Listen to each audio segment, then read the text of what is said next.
Au restaurant, ma sœur a annoncé à tout le monde, Rachel, va te trouver une autre table.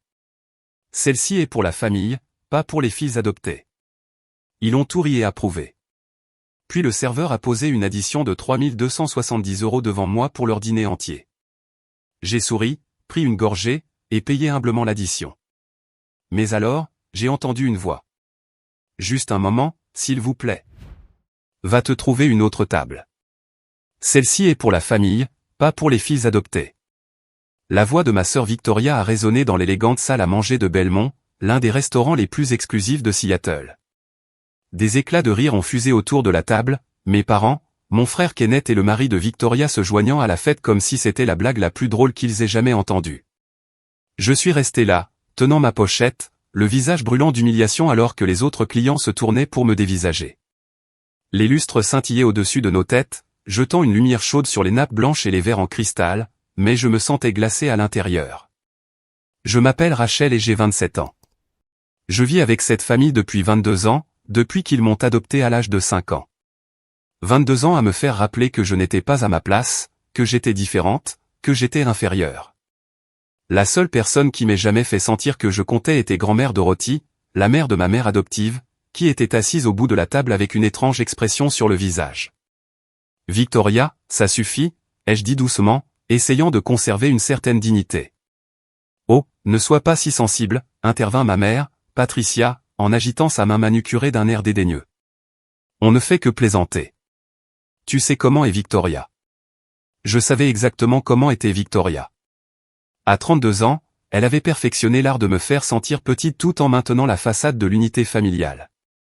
En grandissant, elle a eu la meilleure chambre, les vêtements les plus neufs, les études universitaires coûteuses. J'ai eu les vêtements d'occasion et le collège communautaire. Elle était louée pour des réussites médiocres. J'étais critiqué pour mon excellence. « Assieds-toi, Rachel », ordonna mon père, Grégory. « Tu fais une scène. » Je me suis assise, ravalant la protestation qui montait dans ma gorge. Ce dîner était censé célébrer le dernier contrat commercial de Victoria. Un investissement immobilier que mes parents avaient aidé à financer. Ils aidaient toujours Victoria. Quand j'avais demandé un prêt pour lancer mon entreprise de design graphique il y a 3 ans, ils avaient ri et m'avaient dit d'être réaliste. La soirée s'est éternisée, la conversation s'écoulant autour de moi comme si je n'étais pas là. Victoria se vantait de sa nouvelle Mercedes. Kenneth discutait de sa promotion à la banque. Mes parents rayonnaient de fierté, posant des questions, offrant leurs félicitations. Quand j'ai essayé de mentionner le client majeur que je venais de décrocher, un contrat d'une valeur de 50 000 €. Ma mère m'a coupé. « C'est bien, ma chérie. Kenneth, parle-nous de ta prime. » Au moment où le dessert est arrivé, je m'étais replié sur moi-même, l'engourdissement familier s'installant. C'était mon rôle dans la famille, l'étrangère, le cas de charité, celle qu'ils gardaient pour se sentir bien dans leur peau. Puis le serveur s'est approché avec l'addition. Mon estomac s'est noué lorsqu'il a placé le porte-addition en cuir directement devant moi. Je l'ai regardé, confuse. « Qu'est-ce que c'est ?» ai-je demandé. Le rire de Victoria était aigu et clair. « Oh, ne t'attends pas dit que c'est toi qui paies ce soir ? Considère cela comme ta contribution à la famille, puisque tu prends toujours sans jamais rien donner. » Prendre ? Le mot est sorti étranglé. Je ne vous ai jamais rien demandé. Le toit sur ta tête en grandissant, la nourriture, les vêtements, énuméra Patricia sur ses doigts. Nous t'avons tout donné, Rachel. Le moins que tu puisses faire, c'est nous offrir à dîner. Mes mains tremblaient en ouvrant le porte-addition. Le total a rendu ma vision floue. 3270 €. Ils avaient commandé les vins les plus chers, plusieurs entrées, des steaks de premier choix, des queues de homard. Kenneth avait commandé 3 desserts juste parce qu'il le pouvait. Je ne peux pas me le permettre, ai-je murmuré. Bien sûr que si, dit Victoria doucement. Tu viens de nous parler de ton gros client. 50 000 €, n'est-ce pas? Ce n'est rien pour toi maintenant. La vérité était que ces 50 000 € étaient répartis sur 6 mois de travail, et la majeure partie était déjà allouée aux dépenses professionnelles, au loyer et au remboursement des prêts étudiants que ma famille avait refusé de m'aider à payer. Ce seul dîner anéantirait mes économies. Mais je ne pouvais pas faire une autre scène, ne pouvais pas leur donner plus de munitions pour me traiter d'ingrate, de difficile, de dramatique. Les mains tremblantes, j'ai sorti ma carte de crédit et l'ai placée dans le porte-addition. Le serveur l'a emportée, et je me suis forcé à sourire, à siroter mon eau, à prétendre que cela ne me dévastait pas. Victoria parlait déjà de leurs prochaines vacances en Toscane. Mes parents prévoyaient de les rejoindre. Personne ne m'a demandé si je voulais venir. Ils ne le faisaient jamais. Lorsque le serveur est revenu avec ma carte et le reçu, j'ai signé avec des doigts engourdis. 3 270 € pour le privilège d'être humilié par des gens qui étaient censés m'aimer. Eh bien, c'était charmant, dit Patricia en s'épongeant les lèvres avec sa serviette. À la même heure le mois prochain. Le mois prochain. Il s'attendait à ce que cela devienne une habitude. J'ai ouvert la bouche pour protester, pour dire enfin que c'en était assez, quand une voix a coupé court au bavardage. Juste un moment, s'il vous plaît. Tout le monde se tut. Grand-mère Dorothy, qui était restée silencieuse toute la soirée, se tenait debout au bout de la table. À 78 ans, elle commandait toujours l'attention, ses cheveux argentés parfaitement coiffés, sa posture droite comme un i. Quelque chose dans son expression a serré ma poitrine. Le restaurant semblait retenir son souffle. Grand-mère Dorothy avait toujours été différente du reste de la famille. Tandis que mes parents, mon frère et ma sœur me traitaient comme une obligation, elle avait été celle qui assistait à mes pièces de théâtre scolaire, qui se souvenait de mon anniversaire, qui s'enquérait de mes rêves. C'était aussi la personne la plus riche que j'ai jamais connue, une milliardaire autodidacte qui avait bâti un empire pharmaceutique à partir de rien. Mais dernièrement, elle était plus silencieuse, observatrice. J'avais remarqué qu'elle observait les réunions de famille avec une intensité qui me faisait me demander à quoi elle pensait. « Mère, qu'y a-t-il » demanda Patricia, l'irritation perçant dans sa voix. Nous étions sur le point de partir. « Asseyez-vous, vous tous. » La voix de grand-mère Dorothy portait une autorité qui fit même se redresser mon père sur sa chaise. « J'ai quelque chose à dire, et vous allez m'écouter. » Victoria leva les yeux au ciel, mais resta assise. Kenneth vérifia son téléphone sous la table. Mes parents échangèrent des regards confus. Le regard de grand-mère Dorothy balaya chacun d'eux avant de se poser sur moi. Quelque chose vacilla dans ses yeux. De la tristesse peut-être, ou de la déception envers tous les autres. « J'observe cette famille depuis des années, » commença-t-elle, sa voix stable mais froide. « J'observe comment vous traitez Rachel, comment vous l'avez toujours traitée. »« Mère, vraiment » protesta Patricia.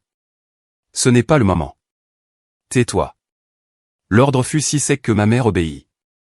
J'ai 78 ans, et j'ai passé les derniers mois à réfléchir à mon héritage, à où mon argent devrait aller quand je ne serai plus là. La table devint très silencieuse. La fourchette de mon père cliqueta contre son assiette alors qu'il la posait. L'expression suffisante de Victoria vacilla. « Nous savons tous comment cela fonctionne », continua grand-mère Dorothy. « La majeure partie de ma succession va à Patricia, puis est distribuée entre les petits-enfants. C'est ce que dit le testament actuel. » J'ai regardé le visage de Victoria s'illuminer de cupidité. Elle comptait sur cet héritage depuis des années, planifiant des achats élaborés, faisant des investissements basés sur de l'argent qu'elle n'avait même pas encore. Mais j'ai fait rédiger un nouveau testament par mon avocat. Grand-mère Dorothy sortit une enveloppe de son sac à main. Signée et notariée hier. Le silence était suffocant. « Vous ne pouvez pas être sérieuse, » dit Kenneth. « Vous changez votre testament. » « À cause de quoi ? » ?»« Une stupide blague. »« Une blague ?» Le rire de grand-mère Dorothy était amer. « Je vous ai tous vu vous moquer et rabaisser Rachel pendant plus de 2 décennies. Je vous ai vu l'exclure, l'humilier, la traiter comme si elle était moins qu'humaine, et ce soir, vous l'avez fait payer pour vos excès en riant. »« Nous ne faisions que nous amuser, » protesta Victoria, mais sa voix vacillait. « Vous amuser ?» Grand-mère Dorothy répéta le mot comme s'il avait un goût immonde. « Vous pensez que la cruauté est amusante ? Vous pensez que faire en sorte que quelqu'un se sente sans valeur est un divertissement ? » Mon cœur battait si fort que je pensais que tout le monde pouvait l'entendre. Grand-mère Dorothy fit lentement le tour de la table jusqu'à ce qu'elle se tienne à côté de moi. Sa main se posa doucement sur mon épaule. « Rachel est la seule dans cette famille à avoir montré un vrai caractère, » dit-elle. « Elle a travaillé pour tout ce qu'elle a bâti une entreprise à partir de rien, sans aucune aide de votre part. Elle est gentille, talentueuse et résiliente malgré tous vos efforts pour briser son esprit. »« Mère, vous êtes dramatique, » dit Grégory, mais sa voix manquait de conviction. Le suis-je? Les sourcils de grand-mère Dorothy se haussèrent. Patricia, quand as-tu demandé pour la dernière fois à Rachel des nouvelles de sa vie? Vraiment? Demandez et écoutez la réponse. La bouche de ma mère s'ouvrit et se ferma. Kenneth, as-tu déjà félicité ta sœur pour ses réalisations? Jamais reconnu son succès? Mon frère fixa son assiette. Victoria, as-tu passé ne serait-ce qu'une seule journée à traiter Rachel comme un membre de la famille au lieu d'une servante? Le visage de ma sœur devint rouge de colère et d'embarras. Grand-mère Dorothy les regarda chacun, sa déception évidente. Vous avez tous échoué de manière spectaculaire. Vous avez accueilli une petite fille qui avait tout perdu, et au lieu de lui donner de l'amour et du soutien, vous avez passé 22 ans à la faire payer pour une gentillesse que vous n'avez jamais vraiment montrée. Le poids de ces mots s'abattit sur la table comme une lourde couverture. Les autres clients avaient cessé de faire semblant de ne pas écouter. Les serveurs planaient à distance, sentant le drame. Alors, voici ce qui va se passer, dit grand-mère Dorothy, sa voix gagnant en force. L'intégralité de ma succession, chaque dollar, chaque propriété, chaque investissement ira à Rachel. L'explosion fut immédiate. Quoi, hurla Victoria en se levant d'un bond. Vous ne pouvez pas faire ça. Ce n'est pas juste. Kenneth frappa la table de sa main. Mère, réfléchissez à ce que vous dites. Mère, je vous en prie, plaida Patricia. Vous parlez de milliards de dollars. Rachel n'est même pas vraiment de la famille. Arrêtez. L'ordre de grand-mère Dorothy les fit de nouveau taire. Rachel est plus de la famille que vous ne l'avez jamais été. Elle l'a mérité non par le sang, mais par son caractère. En étant une meilleure personne que vous tous réunis. J'étais assise, figée, incapable de comprendre ce qui se passait. Des milliards de dollars. Toute la fortune de grand-mère Dorothy. C'était impossible, irréel, trop énorme pour être compris. Vous êtes manipulé, dit désespérément Grégory. Rachel a dû faire quelque chose. Rachel n'a rien fait d'autre que de survivre à vos abus, le coupa grand-mère Dorothy. Et cela s'arrête ce soir. Elle sortit son téléphone et passa un appel. Thomas, c'est Dorothy. Oui. Déposez le Nouveau Testament immédiatement. Assurez-vous qu'il soit blindé et préparez les documents de la fiducie pour Rachel. Les visages de ma famille allaient du choc à la fureur en passant par l'incrédulité. Victoria avait l'air de pouvoir s'évanouir. Le visage de Kenneth était devenu violet. Mes parents semblaient avoir vieilli de 10 ans en quelques secondes. Ce n'est pas fini, me siffla Victoria. Nous le contesterons. Nous vous combattrons au tribunal. Essayez, dit calmement grand-mère Dorothy. Je me suis assuré que tout est parfaitement légal, et je suis saine d'esprit, comme le confirme une évaluation médicale de ce matin. Elle avait tout planifié, chaque détail. L'explosion qui suivit ne ressemblait à rien de ce que j'avais jamais vu. Victoria se jeta à travers la table, le visage tordu de rage. Kenneth lui attrapa le bras, mais sa propre colère était à peine contenue. Mes parents étaient assis dans un silence stupéfait, leur monde soigneusement construit s'effondrant autour d'eux. Espèce de petite manipulatrice. Me lança Victoria. Tu as planifié ça. Tu as joué la victime depuis le début. Assez. Grand-mère Dorothy s'interposa entre nous. Rachel n'a rien fait de mal. Elle n'était même pas au courant jusqu'à maintenant. C'était vrai. J'étais encore sous le choc. Mon esprit incapable de saisir ce qui venait de se passer. Des milliards de dollars. L'intégralité de la succession de grand-mère Dorothy. Tout ce qu'elle avait construit au cours de sa vie. Pourquoi fais-tu ça? La voix de Patricia se brisa, des larmes coulant sur son visage. Je suis ta fille, ton sang. Et tu devrais avoir honte de la façon dont tu as agi, répondit grand-mère Dorothy, sa voix plus douce mais toujours ferme. Je t'ai donné tous les avantages dans la vie, Patricia. L'éducation, les opportunités, l'amour, et tu as pris tout cela et n'as rien appris sur la compassion ou la gentillesse. Au lieu de cela, tu as transmis ta cruauté à tes propres enfants. Grégory essaya une approche différente. Soyons raisonnables. Nous pouvons arranger ça. Peut-être partager la succession. Il n'y a rien à arranger, dit grand-mère Dorothy. La décision est prise. Mes avocats ont tout en ordre. La fiducie est établie. Rachel recevra tout à mon décès, avec un accès immédiat à certains comptes à partir de demain. Demain? Le mot resta en suspens dans l'air. Ce n'était pas une promesse future. C'était réel, immédiat, en train de se produire. Kenneth se pencha en avant, sa voix basse et menaçante. Vous faites une énorme erreur. Rachel ne sait pas comment gérer ce genre d'argent. Elle le dépensera en un an. Rachel a bâti une entreprise prospère à partir de rien, l'interrompit grand-mère Dorothy. Elle est plus responsable financièrement à 27 ans que vous ne l'avez jamais été. Elle a dû l'être parce que vous ne l'avez jamais aidée. Je retrouvai ma voix, tremblante et incertaine. Grand-mère, je ne comprends pas. Pourquoi maintenant? Elle se tourna vers moi et son expression s'adoucit. Parce que je t'ai vu souffrir assez longtemps, ma chérie. Je suis en train de mourir. Le monde bascula. Quoi? Le mot sortit à peine. Cancer du pancréas, stade 4. Il me reste peut-être 6 mois, probablement moins. Elle le dit si calmement, mais je vis la douleur sous son sang-froid. Je l'ai découvert il y a 3 mois, et j'ai passé ce temps à mettre mes affaires en ordre, à m'assurer que mon héritage aille à quelqu'un qui le mérite. Les larmes brouillèrent ma vision. Grand-mère Dorothy était en train de mourir. La seule personne qui m'ait jamais vraiment aimé s'en allait. Oh, ne pleure pas, Rachel. Elle me serra dans ses bras, et je respirai son parfum familier, lilas et vanille. Ce n'est pas triste. C'est la justice. Autour de nous, le restaurant était devenu complètement silencieux. Même le bruit de la cuisine s'était tu. Tout le monde regardait cette famille imploser en temps réel. Tu ne peux pas être sérieuse à ce sujet, tenta de nouveau Patricia, le désespoir rendant sa voix stridente.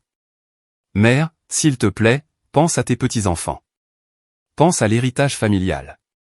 J'y pense, dit grand-mère Dorothy. C'est exactement pour cela que je fais ça. L'héritage familial devrait être la compassion, le travail acharné et l'intégrité. Rachel incarne tout cela. Le reste d'entre vous incarne la cupidité, la cruauté et le sentiment que tout vous est dû.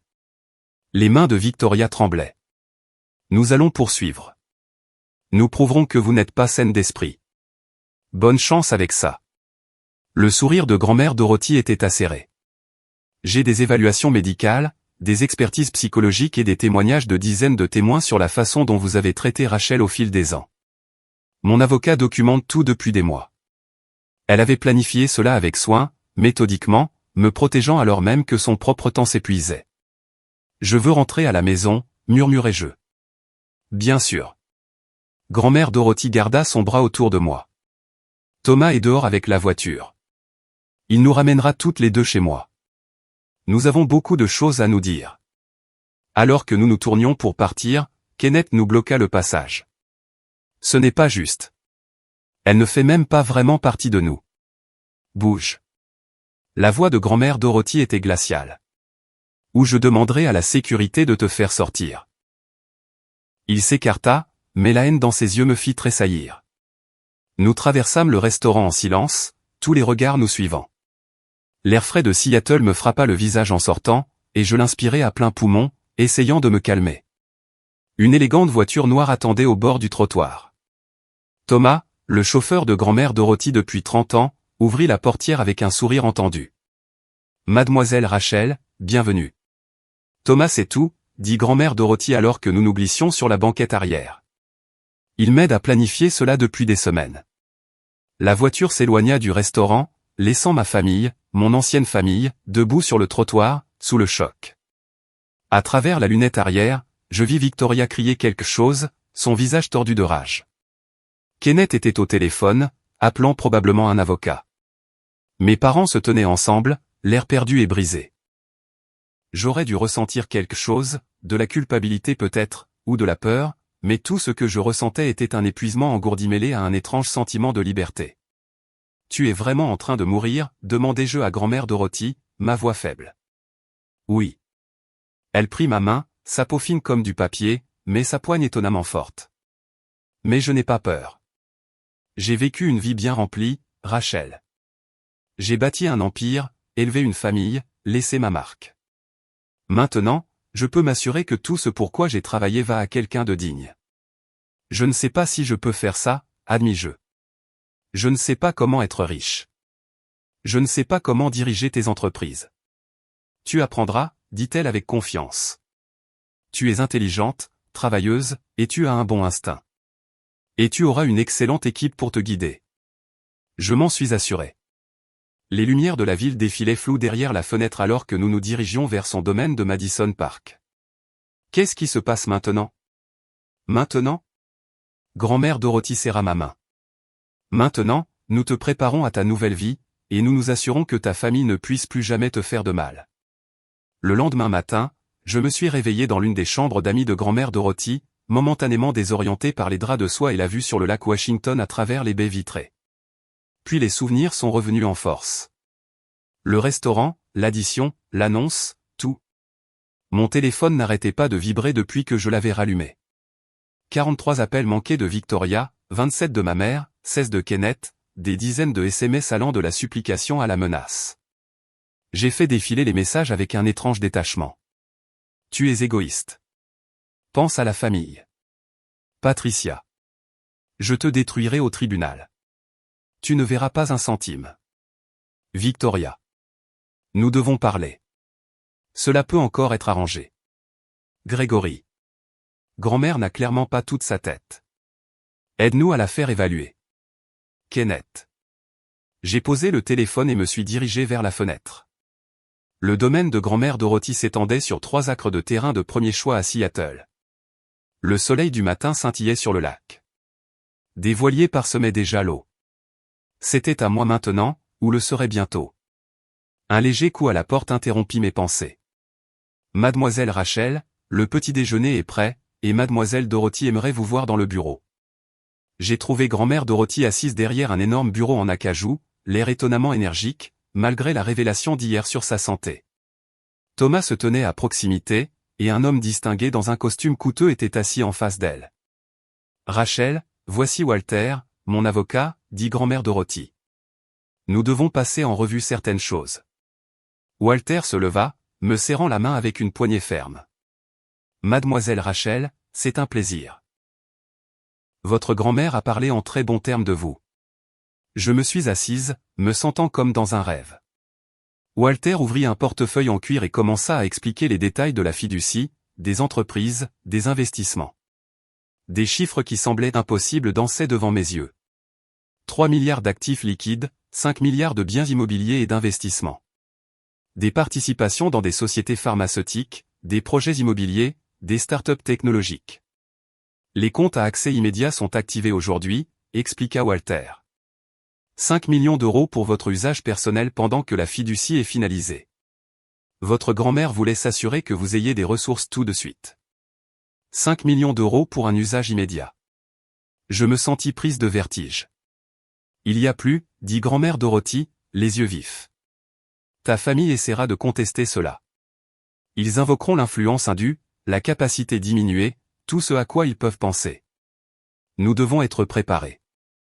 Que peuvent-ils vraiment faire, demandai-je. Walter se pencha en avant. Légalement, pas grand-chose. Mademoiselle Dorothy a des documents prouvant sa santé d'esprit, y compris des évaluations de 3 médecins différents.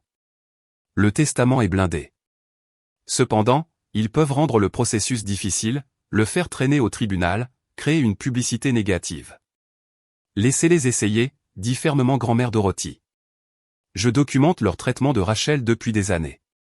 Chaque commentaire cruel, chaque exclusion, chaque incident d'abus financier. S'ils veulent une bataille judiciaire, je les enterrerai sous les preuves. Mon téléphone vibra de nouveau. Victoria. Je le mis en silencieux. Il y a autre chose que tu dois savoir, dit grand-mère Dorothy, et quelque chose dans son ton me fit tendre. Ton adoption n'a pas été tout à fait ce que tu penses.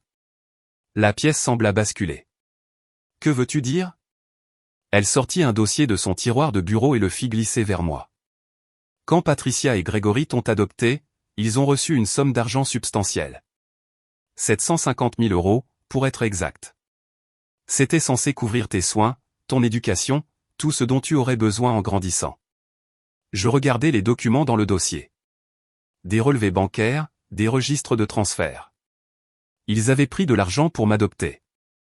D'une fiducie créée par tes parents biologiques, confirma grand-mère Dorothy. Ils sont morts dans un accident de voiture quand tu avais 5 ans. Ils avaient créé une fiducie pour s'assurer que l'on s'occupe de toi. Patricia et Grégory ont été approuvés comme parents adoptifs et ont eu accès à ces fonds. Mes mains tremblaient en parcourant les papiers. 750 000 €. Et j'avais porté des vêtements d'occasion, fait des études supérieures grâce à des prêts étudiants, et on m'avait dit que la famille ne pouvait pas se permettre de m'aider. Ils ont tout dépensé. Murmurai-je en voyant les relevés de compte. Vacances, voitures, les frais de scolarité de l'école privée de Victoria, le fonds universitaire de Kenneth. Ils ont dépensé mon argent pour tout le monde sauf moi. Oui, dit doucement grand-mère Dorothy. Je ne l'ai découvert moi-même qu'il y a 2 ans. J'enquête depuis, rassemblant des preuves. C'est du vol, Rachel. Ils ont volé un enfant. La trahison me coupa plus profondément que toute autre chose. Ce n'était pas seulement de la cruauté ou du favoritisme.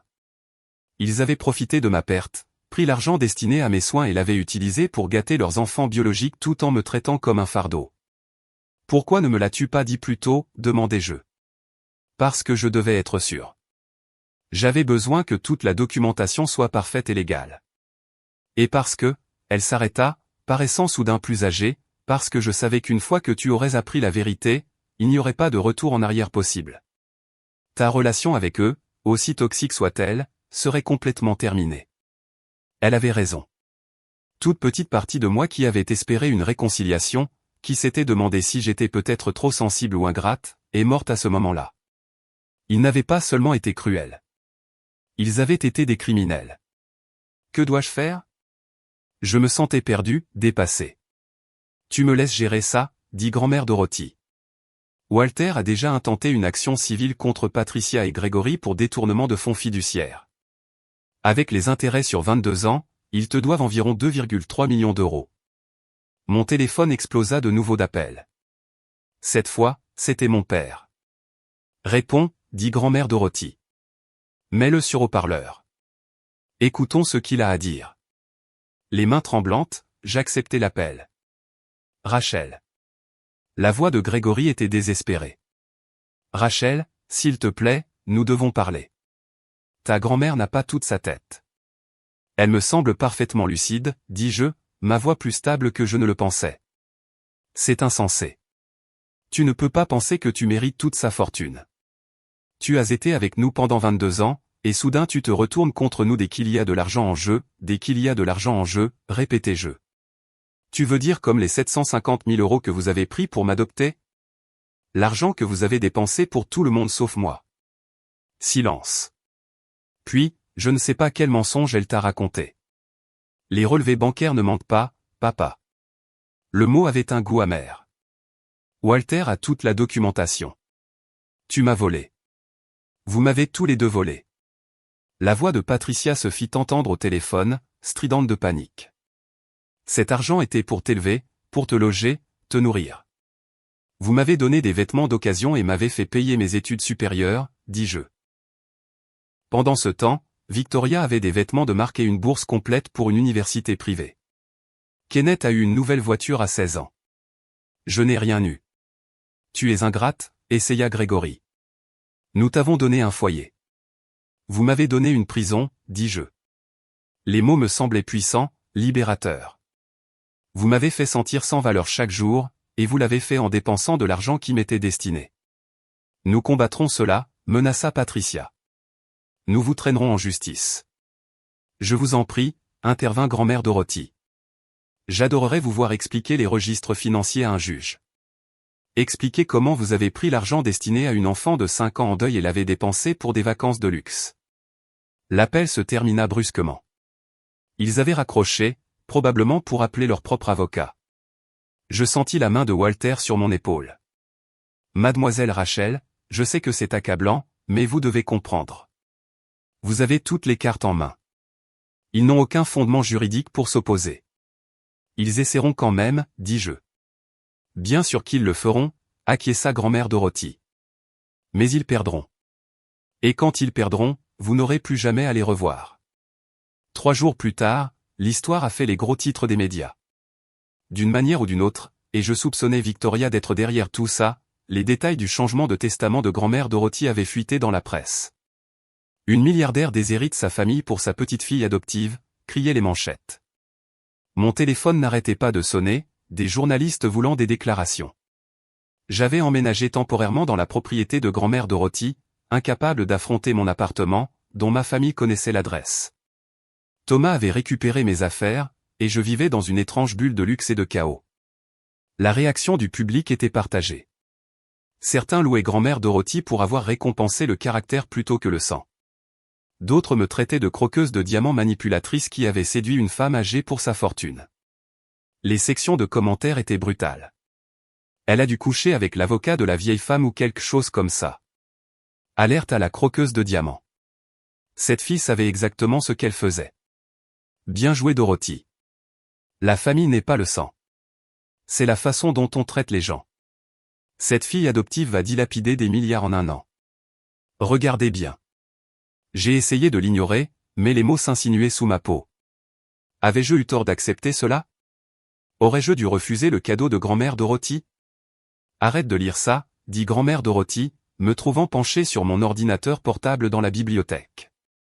Elle avait l'air plus fragile qu'il y a quelques jours, le cancer progressant clairement. Les gens auront toujours des opinions. Laisse-les parler. Ils disent des choses terribles sur moi, dis-je. Ils ont dit des choses terribles sur moi quand j'ai créé ma première entreprise, répondit-elle en s'installant dans le fauteuil à côté de moi. Ils disaient que j'étais trop agressive, trop masculine, trop ambitieuse. Une femme ne pouvait pas réussir dans l'industrie pharmaceutique. Je leur ai prouvé le contraire. Elle prit ma main, sa poigne plus faible maintenant. Tu leur prouveras le contraire aussi, Rachel. Non pas en te défendant, mais en étant exactement qui tu es, gentille, travailleuse, pleine de principes. Cet après-midi-là, Walter est arrivé avec des nouvelles. Patricia et Gregory ont officiellement déposé une requête pour contester le testament. Il invoque une capacité diminuée et une influence indue. Laissez-moi voir, dit grand-mère Dorothy. Walter lui tendit les documents juridiques. Je lus par-dessus son épaule, ma colère montant à chaque mot. Il prétendait que j'avais isolé grand-mère Dorothy de sa famille, que j'avais manipulé une femme âgée malade, que j'avais profité de son état mental déclinant. C'est ridicule, dis-je. Je n'étais même pas au courant du cancer jusqu'à cette nuit-là.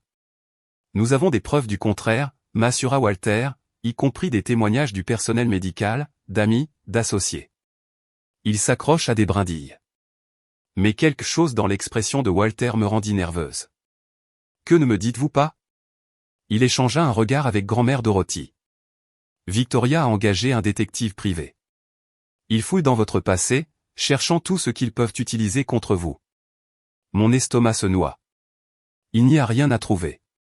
Nous le savons, dit grand-mère Dorothy. Mais ils essaieront de créer quelque chose. De déformer des situations innocentes. De sortir les choses de leur contexte. Comme par hasard, mon téléphone sonna, un numéro inconnu. Contre mon meilleur jugement, je répondis. Rachel, c'est si bon de vous joindre enfin. La voix était inconnue. Douceâtre. Je suis Jennifer Cole du Seattle Sun Magazine. J'aimerais discuter de votre relation avec Dorothy. Pas de commentaires, dis-je, m'apprêtant à raccrocher. Attendez, j'ai juste quelques questions sur les allégations. Quelles allégations? À propos de votre entreprise. Des questions se posent sur l'origine de votre capital de démarrage. Certaines personnes suggèrent que Dorothy l'a financé il y a des années. Que vous planifiez cette prise de contrôle depuis longtemps. Mon sang se glaça. Ce n'est pas vrai. J'ai bâti mon entreprise avec mon propre argent. Pouvez-vous le prouver? Avez-vous des documents? J'ai raccroché, les mains tremblantes. Ils essaient de créer un récit, dit sombrement Walter. Que vous préparez Dorothy depuis des années. Que tout ce que vous avez accompli était en réalité son argent.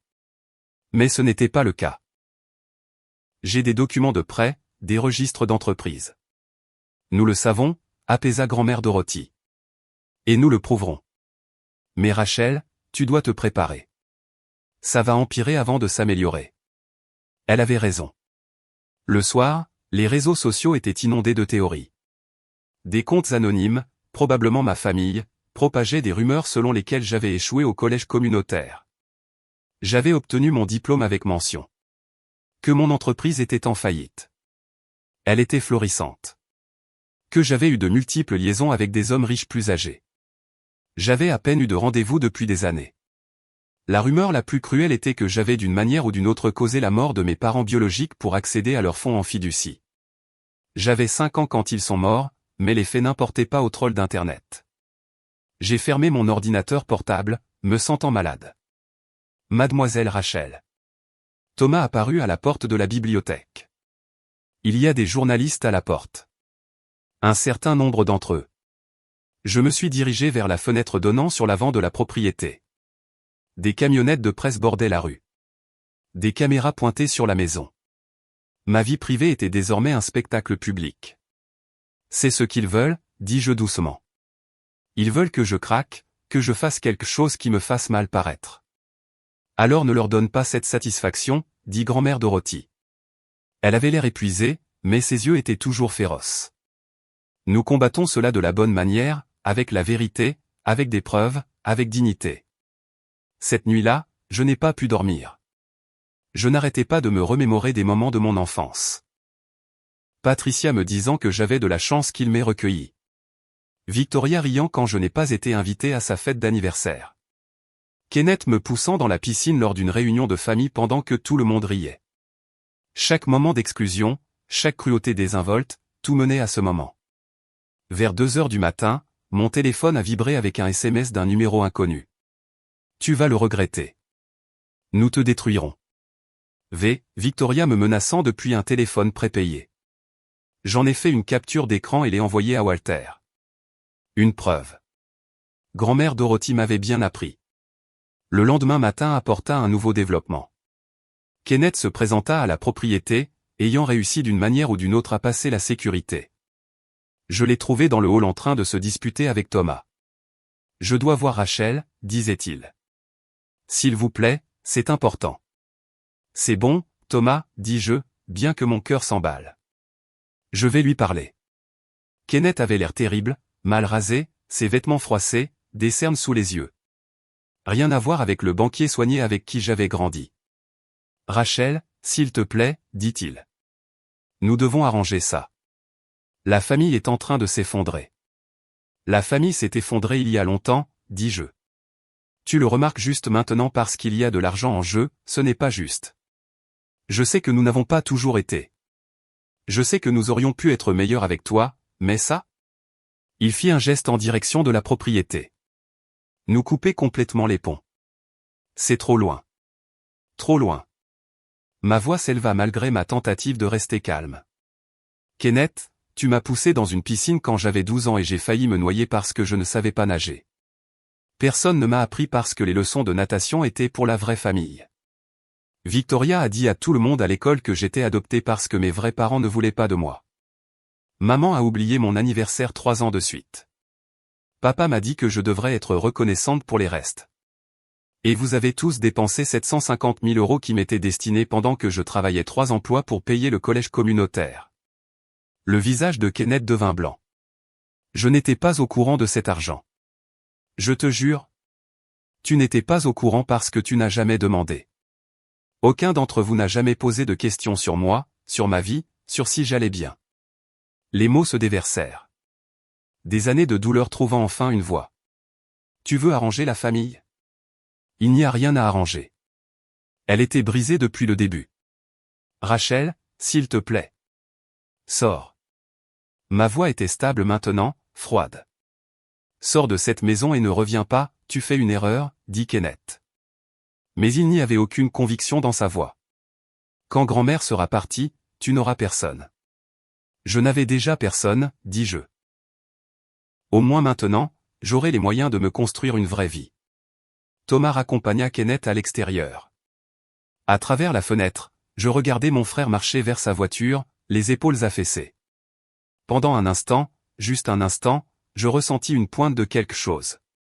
Pas tout à fait de la culpabilité, mais une triste reconnaissance de ce qui aurait pu être s'ils avaient choisi différemment. Cet après-midi-là, Walter a convoqué une réunion d'urgence. Son expression était grave.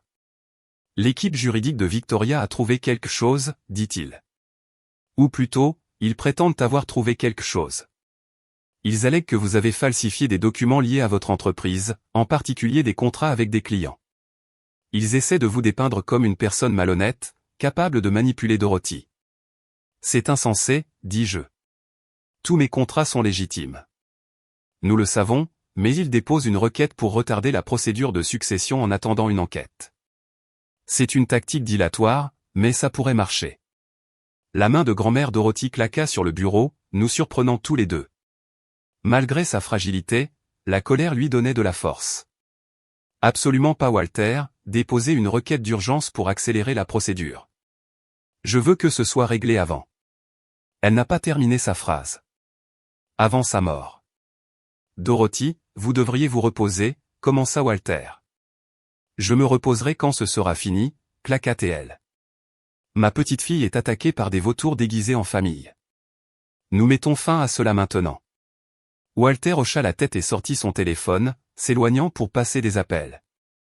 Grand-mère Dorothy se tourna vers moi, ses yeux féroces malgré l'épuisement évident sur son visage. Rachel, j'ai besoin que tu fasses quelque chose pour moi. N'importe quoi. Je tiens une conférence de presse demain.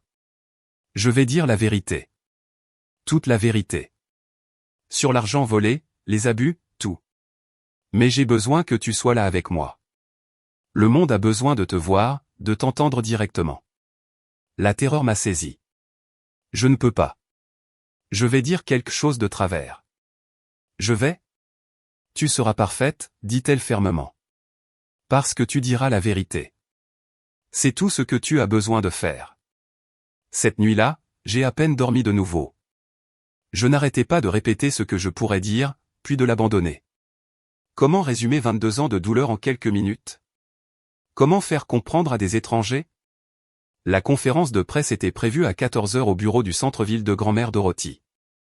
Quand Thomas nous y a conduites, la présence médiatique était écrasante, des caméras partout, des journalistes criant des questions, une foule de badauds documentant tout sur leur téléphone. Walter avait préparé une déclaration, mais quand j'ai regardé grand-mère Dorothy, que je l'ai vraiment regardée, j'ai vu à quel point cela lui coûtait. Elle était mourante, utilisant ses dernières réserves de force pour se battre pour moi.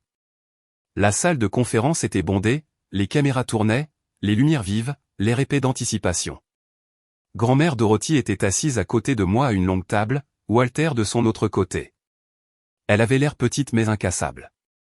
Merci d'être venue, commença-t-elle, sa voix étonnamment forte.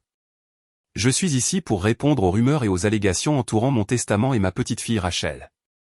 Elle a tout déballé. La documentation des abus, l'argent du fonds en fiducie volé, des années de manipulation émotionnelle et financière.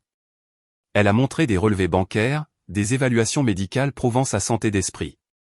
Des témoignages de partenaires commerciaux. C'était méthodique, dévastateur, irréfutable.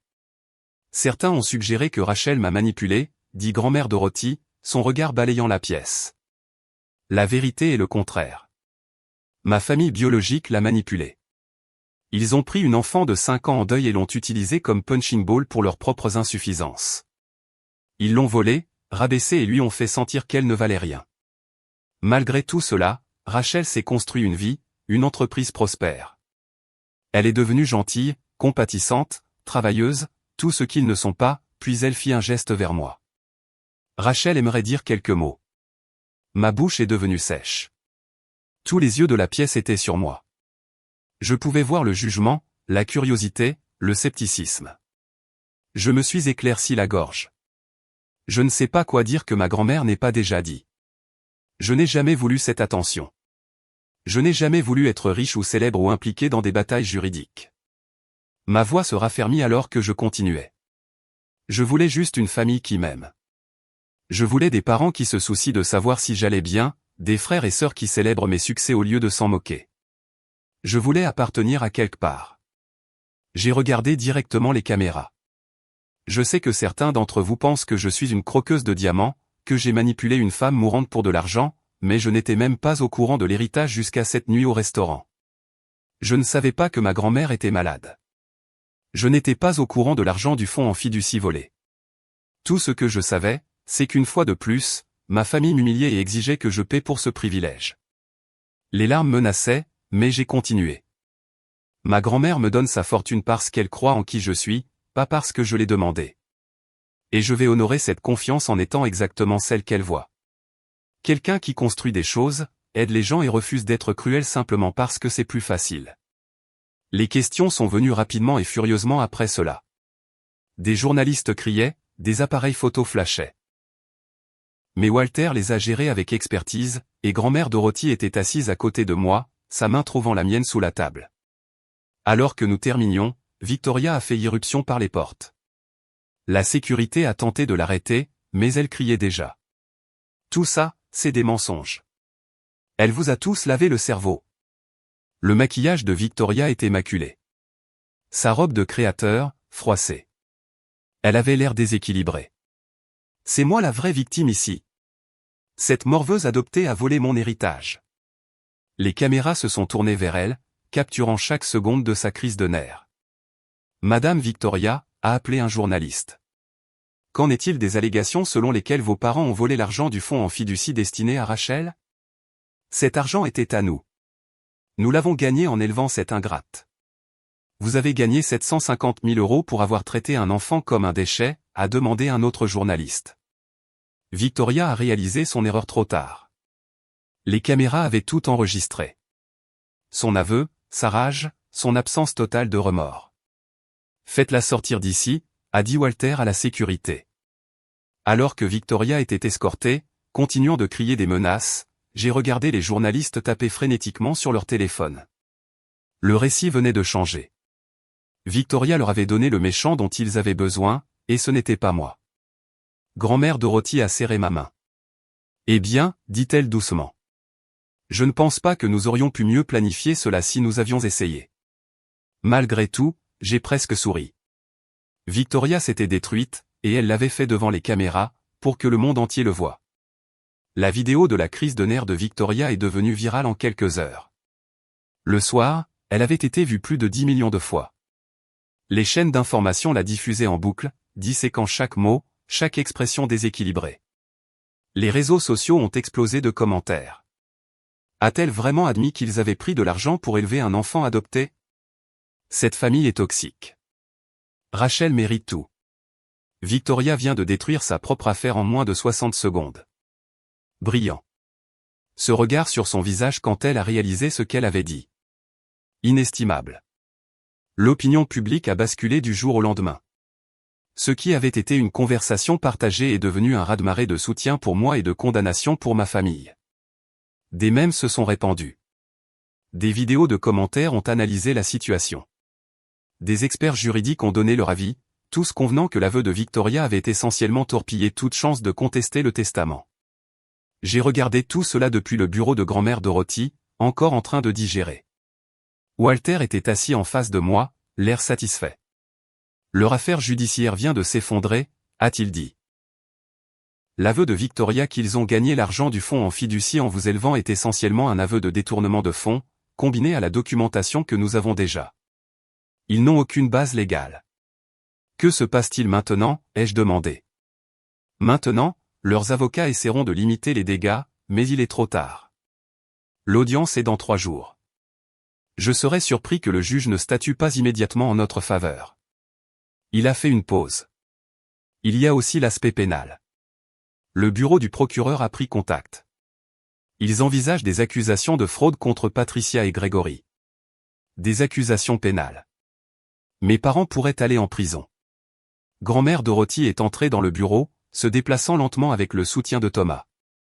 Elle avait rapidement décliné depuis la conférence de presse, l'effort ayant épuisé ses réserves. Mais ses yeux étaient toujours vifs. N'aie pas l'air si inquiète, dit-elle en s'installant dans son fauteuil. Ils ont fait leur choix. Maintenant, ils en subissent les conséquences. Ce sont toujours mes parents, dis-je doucement. Ou ils étaient censés l'être. Ils n'ont jamais été tes parents, dit fermement grand-mère Dorothy. Les parents protègent leurs enfants, les aiment, les soutiennent. Ce que Patricia et Gregory ont fait, c'était de l'exploitation, pure et simple. Mon téléphone a vibré. Un autre message, mais celui-ci m'a glacé le sang. Je sais où tu habites maintenant. Ce n'est pas fini. Je l'ai montré à Walter, qui a immédiatement passé un appel. Je vais déposer une ordonnance restrictive aujourd'hui et augmenter la sécurité à la propriété. Elle est désespérée, observa grand-mère Dorothy. Les gens désespérés font des choses dangereuses. Elle avait raison. Au cours des 2 jours suivants, le comportement de Victoria est devenu de plus en plus erratique. Elle s'est présentée à mon ancien immeuble, criant sur les locataires.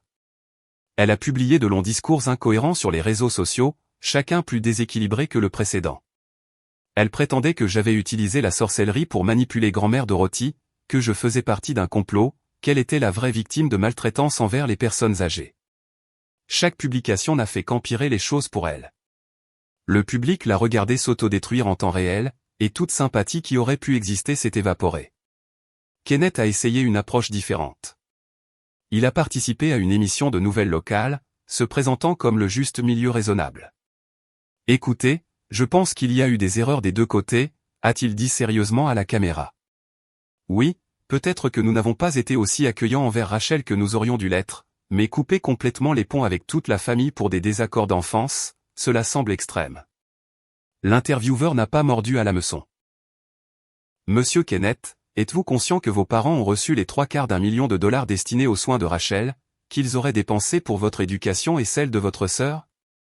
Le sang-froid de Kenneth s'est fissuré. Cet argent était pour toute la famille. Rachel en a profité aussi. Elle portait des vêtements d'occasion pendant que votre sœur avait des vêtements de marque. Elle a contracté des prêts pour le collège communautaire pendant que vous fréquentiez une université privée entièrement financée. Comment a-t-elle profité exactement? Kenneth a mis fin à l'interview prématurément, mais le mal était fait. Le public a vu clair dans son jeu. Mon père a essayé encore une autre tactique, faisant appel à la sympathie.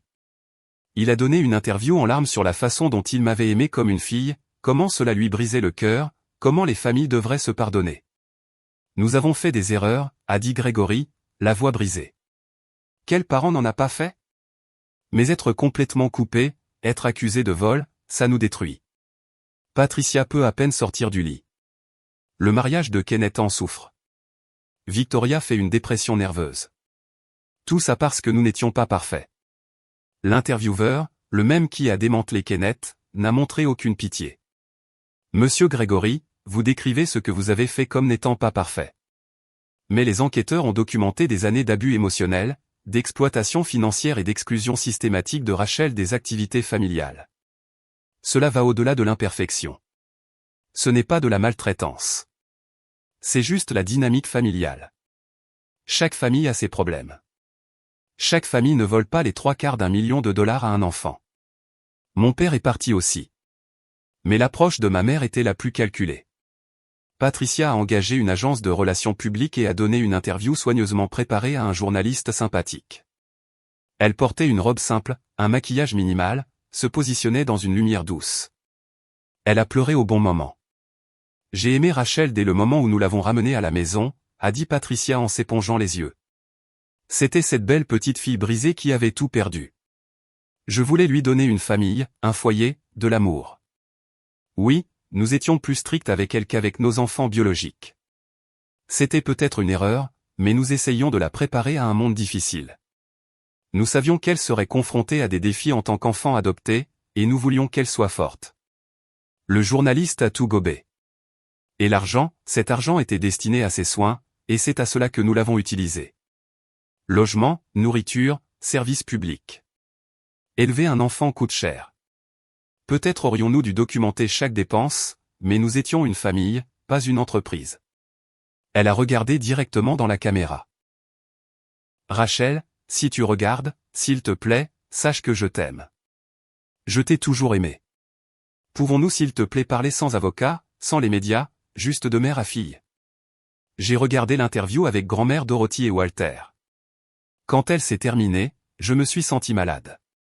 Elle est bonne, a admis Walter. C'est l'image la plus sympathique qu'ils aient eue depuis le début. C'est une menteuse, dis-je platement. Elle ne m'a jamais aimé. C'est juste une autre manipulation. Je sais, a dit grand-mère Dorothy. Mais certaines personnes la croiront. La question est-ce que ça t'importe? Est-ce que ça m'importait? J'y ai pensé il y a une semaine. J'aurais pu m'en soucier désespérément. J'aurais voulu que tout le monde sache la vérité, qu'il voie Patricia pour ce qu'elle était vraiment. Mais maintenant, non, dis-je. Je me fiche de ce que pensent les étrangers. Les gens qui comptent connaissent la vérité. Grand-mère Dorothy a souri. Bonne fille. L'audience du tribunal est arrivée par un matin gris de Seattle. Le palais de justice était entouré de médias, de manifestants tenant des pancartes pour et contre moi, de curieux espérant un aperçu du drame. Walter avait arrangé notre entrée par une porte privée, mais je pouvais encore entendre le bruit à l'extérieur. Grand-mère Dorothy avait l'air fragile dans son fauteuil roulant. Nous l'avions finalement convaincu d'en utiliser un, mais sa colonne vertébrale était toujours droite. Je lui tenais la main en entrant dans la salle d'audience. Ma famille était déjà là. Patricia, Gregory, Kenneth et Victoria étaient assis à la table des accusés avec leur équipe d'avocats. Patricia avait conservé l'apparence douce et sympathique de son interview. Gregory avait l'air fatigué et vaincu. Kenneth ne voulait pas croiser mon regard. Mais Victoria me fixait avec une haine pure. La juge, une femme sévère d'une 60aine d'années nommée juge Morrison, est entrée et tout le monde s'est levé. Ceci est une audience concernant le testament de Dorothy et la contestation déposée par Patricia et sa famille, a commencé la juge Morrison. J'ai examiné la documentation soumise par les deux parties. Avocat, vos déclarations liminaires.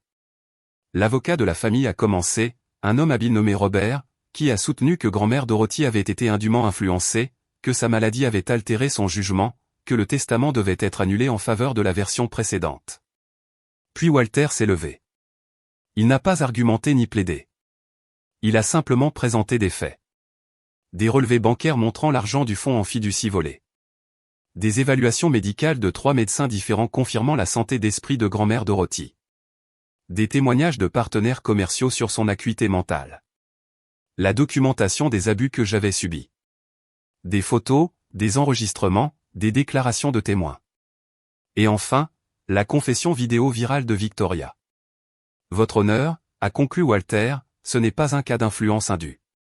C'est le cas d'une femme choisissant de laisser sa succession à quelqu'un qui le mérite et d'une famille en colère que leur victime ait enfin échappé à leur contrôle. L'avocat de Patricia a essayé de contrer, mais la juge Morrison l'a interrompu. J'en ai assez vu, a-t-elle dit. Les preuves sont accablantes. Mademoiselle Dorothy a été clairement saine d'esprit lorsqu'elle a exécuté son Nouveau Testament. La documentation des abus est complète et crédible, et l'aveu de Victoria est que la famille a gagné de l'argent destiné aux soins de Rachel confirme essentiellement les allégations d'exploitation financière. Mon cœur a commencé à s'emballer. De plus, a poursuivi la juge Morrison, le comportement manifesté par les parties contestataires au cours de ces procédures, y compris les menaces, le harcèlement et la diffamation publique, ne fait que renforcer le fait que la décision de mademoiselle Dorothy était correcte. Une famille qui aimait vraiment Rachel ne l'aurait jamais traitée de cette façon, avant ou après le changement de testament. Victoria s'est levée, incapable de se contenir. Vous ne pouvez pas simplement. Asseyez-vous, a ordonné la juge Morrison. Ou je vous placerai en état d'outrage au tribunal. Victoria s'est assise, mais sa fureur était palpable. Je statue en faveur du testament tel qu'il a été exécuté, a déclaré la juge Morrison. La contestation est rejetée avec préjudice. De plus, j'ordonne à Patricia et Gregory de payer une restitution pour les fonds fiduciaires détournés, soit 750 000 € plus les intérêts sur 22 ans, pour un total d'environ 2,3 millions d'euros. Ils ont 90 jours pour payer intégralement. La salle d'audience a éclaté. Patricia s'est effondrée sur sa chaise en sanglotant. Gregory avait l'air d'avoir vieilli de 10 ans en 10 secondes. Kenneth a mis sa tête dans ses mains. Victoria a commencé à crier des obscénités jusqu'à ce que des huissiers l'escortent à l'extérieur. Je suis resté assise, figée, incapable de réaliser que c'était fini. Nous avions gagné. Complètement, de manière décisive, irrévocablement. Grand-mère Dorothy a serré ma main. C'est fait, ma chérie. Tu es libre. Les médias nous ont assaillis en quittant le palais de justice, mais Walter et Thomas ont créé une barrière. J'ai entendu les questions qui fusaient. Comment je me sentais? Ce que je ferais avec l'argent? Si j'avais un message pour ma famille? Mais je n'ai pas répondu. J'ai juste aidé grand-mère Dorothy à monter dans la voiture et j'ai laissé Thomas nous ramener. De retour à la propriété, grand-mère Dorothy était épuisée mais satisfaite.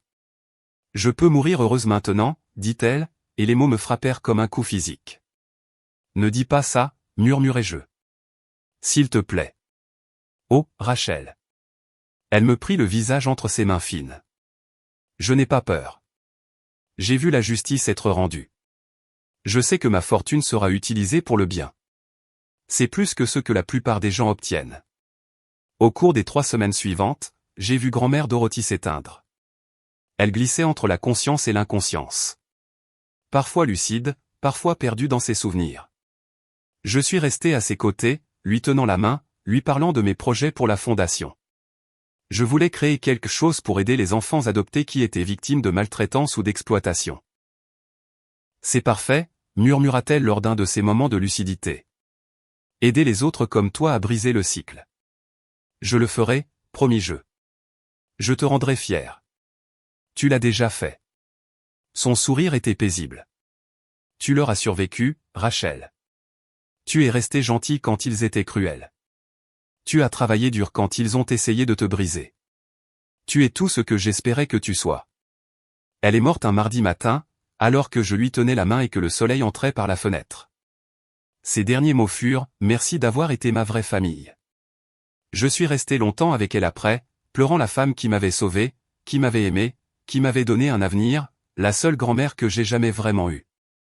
Les funérailles furent privées, juste moi, Thomas, Walter et quelques amis proches de grand-mère Dorothy. Ma famille n'était pas invitée, bien que Patricia ait essayé de s'incruster et ait été repoussée par la sécurité. Dans les semaines qui ont suivi, le transfert complet des actifs a été finalisé. J'étais désormais l'unique héritière d'une fortune de 3 milliards de dollars. Le chiffre était encore incompréhensible, mais j'étais déterminé à honorer l'héritage de grand-mère Dorothy. La première chose que j'ai faite a été de créer la fondation Dorothy et pour les enfants adoptés. Non pas parce que ça sonnait bien ou que ça me donnait l'air charitable, mais parce que je savais de première main combien d'enfants étaient piégés dans des situations comme la mienne. La fondation fournirait un soutien juridique, des conseils, un hébergement d'urgence et un financement éducatif aux enfants adoptés victimes de maltraitance ou d'exploitation. La deuxième chose que j'ai faite a été d'embaucher une excellente équipe de direction pour les entreprises de grand-mère Dorothy. Je n'étais pas prête à diriger des sociétés valant des milliards de dollars, mais je pouvais apprendre. J'assistais à toutes les réunions, posais des questions, étudiais la nuit. Lentement, j'ai commencé à comprendre l'empire qu'elle avait bâti. La chute de ma famille fut rapide et brutale. Incapables de payer les 2,3 millions de restitution, Patricia et Gregory furent contraints de vendre leur maison, leur voiture, tout ce qui avait de la valeur. Ils emménagèrent dans un petit appartement dans un quartier difficile.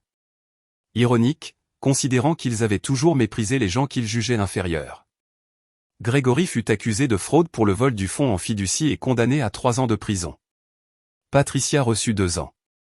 Kenneth, qui avait bénéficié de l'argent volé pour ses études, fut contraint de rembourser sa part, soit environ 400 000 €. Son mariage s'effondra sous la pression financière, et aux dernières nouvelles, il cumulait 2 emplois pour effectuer les paiements. Mais le sort de Victoria fut le plus satisfaisant. Sa crise de nerfs virale avait détruit toute sa crédibilité. Son mari divorça, emportant leur maison et la plupart de leurs biens. Elle avait beaucoup investi dans un projet de restaurant qui échoua de manière spectaculaire, la laissant profondément endettée.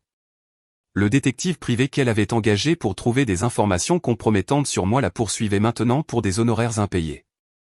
Elle avait essayé d'écrire un livre de révélation, mais les éditeurs le rejetèrent après que les vérificateurs de faits les trouvaient pleins de mensonges. Elle avait tenté de lancer une chaîne YouTube, mais les commentaires étaient si brutaux qu'elle la supprima. Elle avait même essayé de se réconcilier avec moi, non par remords sincère, mais dans l'espoir désespéré que je lui donne de l'argent. J'ai lu son email une fois. Rachel, je sais que nous avons une eau différente, mais nous sommes toujours sœurs. La famille pardonne à la famille. Je suis en difficulté en ce moment, et je sais que tu vas bien. Peut-être pourrions-nous nous retrouver pour un café, parler du passé et construire un avenir ensemble. Je l'ai supprimé sans répondre. 6 mois après la mort de grand-mère Dorothy, je me trouvais au nouveau siège de la Fondation, un magnifique bâtiment du centre-ville de Seattle dédié à aider les enfants comme je l'avais été. Les murs étaient couverts de photos d'enfants que nous avions déjà aidés. Des histoires d'évasion et de nouveaux départs. Thomas se tenait à mes côtés, ayant accepté un poste de directeur des opérations de la Fondation. Mademoiselle Dorothy serait fière, dit-il. Je l'espère, répondis-je. Mon téléphone a vibré. Un autre message de ma famille. Il n'arrêtait jamais d'essayer. Celui-ci venait de Kenneth. Rachel, maman et papa sont en difficulté. Papa est en prison. Maman survit à peine. Je sais que tu es en colère, mais ce sont toujours tes parents. Ne peux-tu pas trouver dans ton cœur de les aider? J'ai tapé ma réponse avec soin. Ils n'ont jamais été mes parents. C'étaient des gens qui ont pris de l'argent pour m'élever et qui m'ont plutôt utilisé comme punching ball pour leurs insuffisances. Je ne leur dois rien. Mais je te propose un marché. Je ferai don du montant exact qu'ils m'ont volé, 750 000 €, à un fonds aidant les enfants adoptés à échapper aux familles abusives, en leur nom. Ce sera le seul héritage qu'ils auront. J'ai appuyé sur envoyer et j'ai bloqué son numéro. 1 an plus tard, je faisais la une d'un magazine économique. Non pas en tant que fille adoptive qui a hérité de milliards, mais en tant que PDG dirigeant plusieurs entreprises prospères et une fondation en pleine croissance qui avait aidé plus de 500 enfants. L'article se concentrait sur mon travail, ma vision, mes réalisations. Il y avait une petite mention de mon drame familial, mais c'était du passé maintenant. Le récit avait changé. Je n'étais plus la victime. Je n'étais plus la croqueuse de diamants ou la manipulatrice. J'étais simplement Rachel, une femme qui avait survécu, prospéré et choisi d'aider les autres à faire de même. J'avais appris par des connaissances communes que Victoria travaillait dans le télémarketing, joignant à peine les deux bouts. Que Patricia, libérée de prison, vivait dans un refuge pour femmes. Que Grégory était toujours incarcéré, sa santé déclinant. Que Kenneth était en faillite, ses études coûteuses sans valeur sans les relations et l'argent qu'il avait toujours soutenu.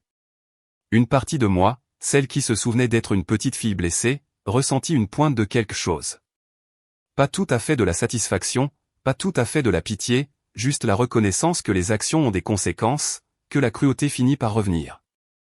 Ma famille ne s'est jamais remise de sa chute.